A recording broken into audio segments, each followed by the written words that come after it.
Hello there. In this video I'm going to show you some tips and ideas for how to make my winter solstice embroidery project. You can buy this either as a pattern if you have your own fabrics and threads that you wish to use, or you can buy it as a kit which includes everything you need to make the project bag. You can find these in my Etsy shop, which is called Ruby Seppings Designs, or you can go via the website, which is rubyseppings.com. So if you do buy the kit, I'll show you what's in the box.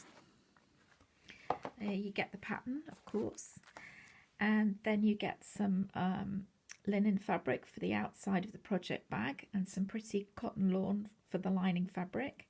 You get all the threads you need, including some metallic thread and a packet of teeny tiny little buttons for the berries on your design. And also in the kit is some stitch and tear paper. So one of the things that can sometimes be difficult about embroidery is how to get a printed diagram like this onto your fabric ready to sew, and this is one way of doing it. I like to use stitch and tear paper, which is this sort of lightweight open weave fabric which you simply lay across your diagram and trace your outline just using a normal pen or pencil like this. Then you simply need to pop your fabric in your hoop, and if it's not big enough, because I do like to work with my whole design and I like to have quite a large hoop, you can simply add some scrappy fabric bits onto the sides, which give you a bit of extra fabric to secure it in your hoop. So we're now ready to work on some of our floral motifs, and in transferring them onto our background fabric there are a few choices in how you can actually do this. For example, here I've simply stitched around the edge of the petals in a normal regular sewing cotton in the colour that I think that I'm going to work my finished design in, so that once I cover these over with red embroidery thread you won't be able to see them anyway.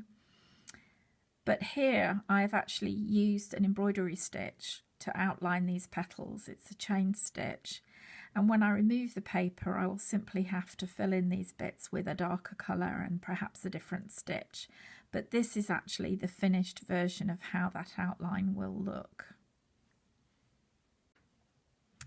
These flowers are quite dramatic, and I decided to just do an outline stitch for the spiky petals. And for the centre I've used a chain stitch in the round, and I've actually pulled out the piece of paper in the middle so that you can see how easy it is that you can then fill that in afterwards. For this little flower here I've used colonial knots to give it a nice textured feeling to the petals, and I did this by simply outlining the petal shape with a row of knots, removing the paper and then filling the shape in.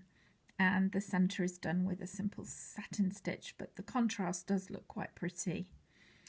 Over here I've used satin stitch to outline the circles, and I plan to use a metallic thread in the middle to create a little sparkly star.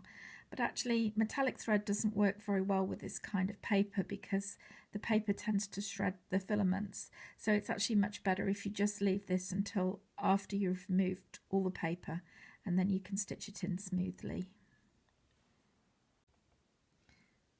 For this motif here I'm planning on using some pretty little teeny tiny buttons for the berries, so I don't need to do too much there, and I've simply used a lazy daisy stitch to form the petals on my branches, and I think this will be enough for me to work with once the paper's removed. Over here I've used a really interesting variegated thread which can sometimes look really very pretty in floral embroidery, and I've used a feather stitch very close together to form this nice chevron effect. But you could, if you want, simply outline it in a pale coloured cotton and then do the stitching afterwards after you've removed the paper. For the twiggy bits I'm planning on using my metallic thread again, so I've simply done a light coloured outline, and afterwards I shall go over this with a metallic thread to make it look like sparkly twigs. For this final motif, which is quite large, I've decided just to do outlines for now, because I haven't decided exactly how I'm going to stitch it, and I feel like probably I will do this one last, and when I've done everything else I will be able to decide upon what's going to look the best. So for the lettering here, you need to basically do the finished product at this stage.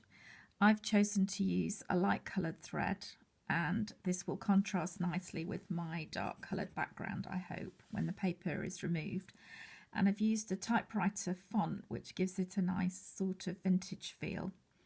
And you simply outline the stitches fairly precisely using a back stitch or a split stitch.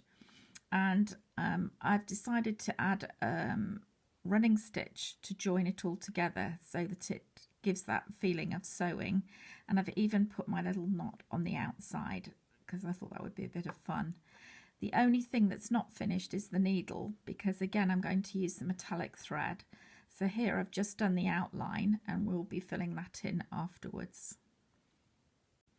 Once you have all the design outlines fixed onto your base fabric, you're ready to remove the paper and reveal the design underneath, and it's quite simple to do really. You just need to gently tear away the paper and it comes away quite easily. If you have any tricky bits, you can simply use the tweezers to remove them.